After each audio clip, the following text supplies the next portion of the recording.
Markets are dropping, but will they continue? What's going on, guys? It's Ricky with Tech Solutions here with a super quick market update. So although a lot of people are freaking out right now as markets are slightly in the red, I do want to remind you that we're still somewhat trading within the same range. Same common support range for QQQ and same common resistance range. We literally talked about this in today's live trading session with my LPP team. Again, a friendly reminder, if you're a beginner and you feel lost with all this news that's going on, I would really encourage you to check it out. It's the second link in the description down below.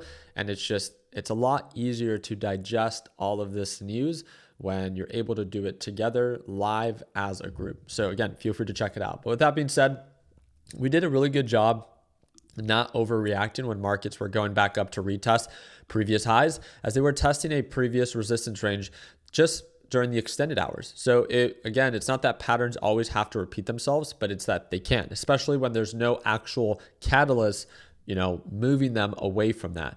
As of right now, just like we talked about it a few days ago when markets rallied on Monday and then gave it all back, it looks like we're setting up for a very similar pattern. But the concern that I have is that there could be not the concern, I don't want to say it that way.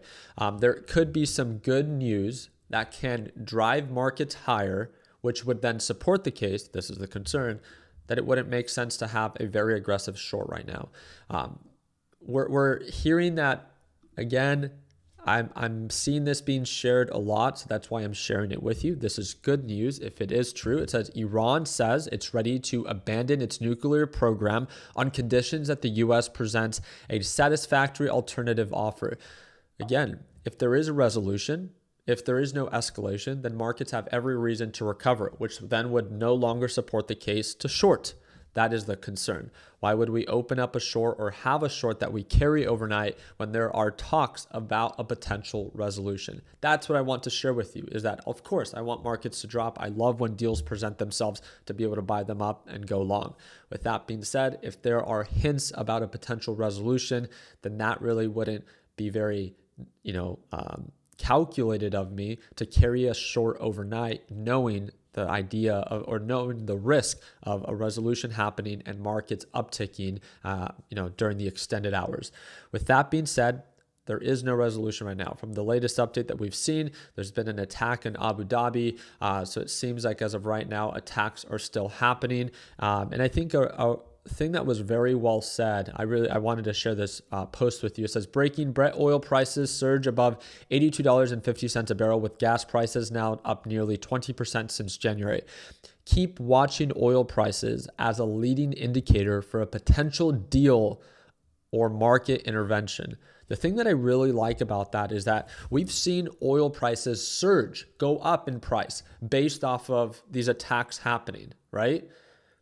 Well, the way that they positioned it is like we could almost use oil prices as an indicator if a deal is actually happening. Because if oil prices continue to go up, then that means that escalations are still happening with these attacks. If there's a resolution that is put into place or looks like it's likely to happen, we'll most likely see oil prices begin to drop, which again, I think is very creative in a way to be able to pay attention to a specific commodity that will be directly impacted by a potential resolution or continued escalation.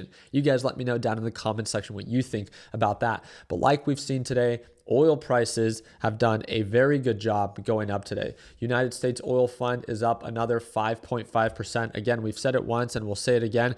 If you ever want to be able to dive deeper into the companies that you want to invest in, then again, this is where you have to look. It's Investing Pro. It allows you to actually dive deeper in comparison to many others, and not just with ETFs, but also you can type in WTI, which is another oil-based company that has seen huge upside. I want to show you this one personally.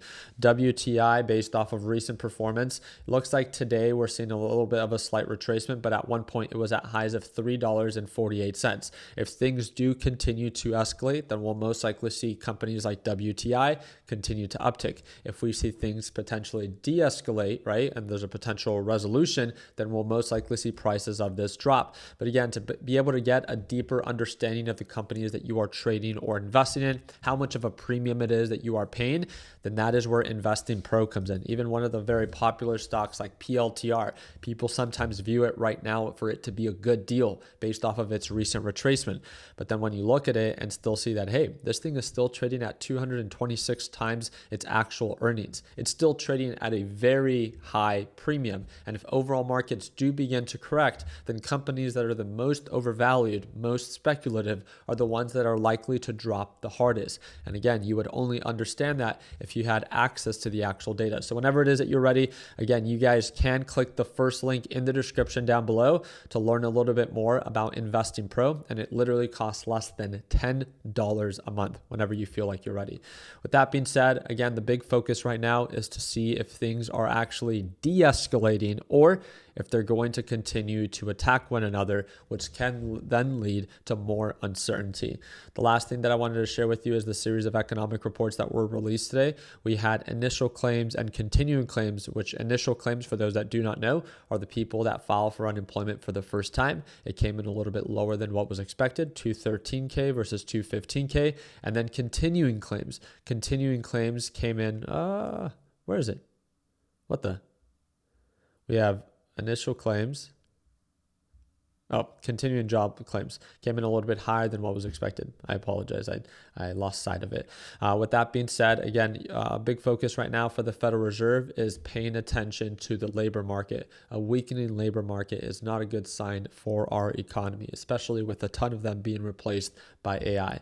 Again, you guys let me know down in the comment section what you think. There is no right or wrong answer, as none of us can actually predict the future, but all of us can prepare.